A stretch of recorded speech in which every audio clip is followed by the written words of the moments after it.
Bonjour chers frères et sœurs de l'église de l'île Jésus, nous sommes le mercredi 3 mai 2023 et nous allons méditer ensemble Galates chapitre 5 versets 1 à 12.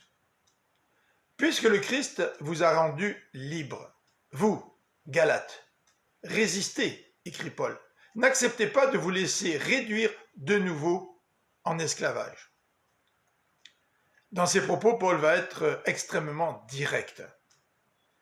Il utilise une formule pour introduire son raisonnement.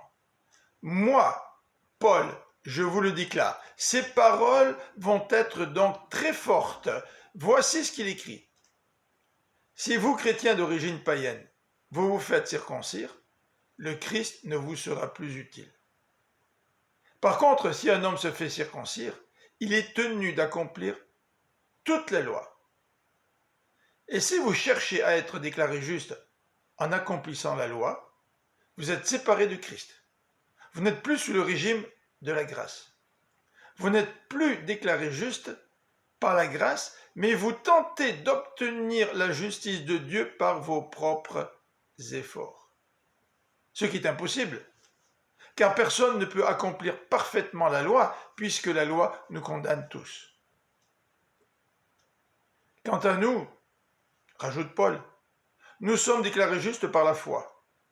Ce qui importe, ce n'est pas d'être circoncis ou pas, mais ce qui est important, c'est la foi qui se traduit par des gestes d'amour.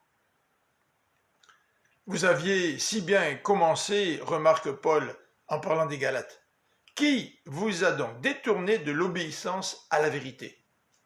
En tout cas, ce n'est pas celui qui vous a appelé. Une mauvaise influence peut avoir beaucoup d'impact, mais Paul a confiance que les Galates vont finir par penser comme lui et que la personne qui les trouble recevra son châtiment. En ce qui me concerne, rajoute Paul, si je prêchais la circoncision, pourquoi serais-je encore persécuté? Le message de la mort de Christ ne susciterait plus d'opposition. Au verset 12, Paul fait même preuve d'ironie.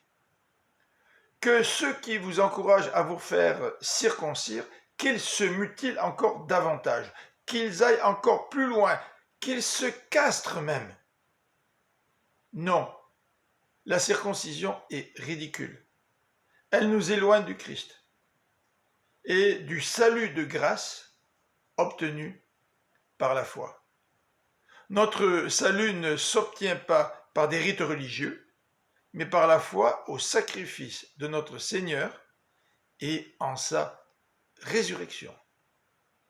Je vous souhaite une bonne fin de journée, que le Seigneur vous bénisse. À demain.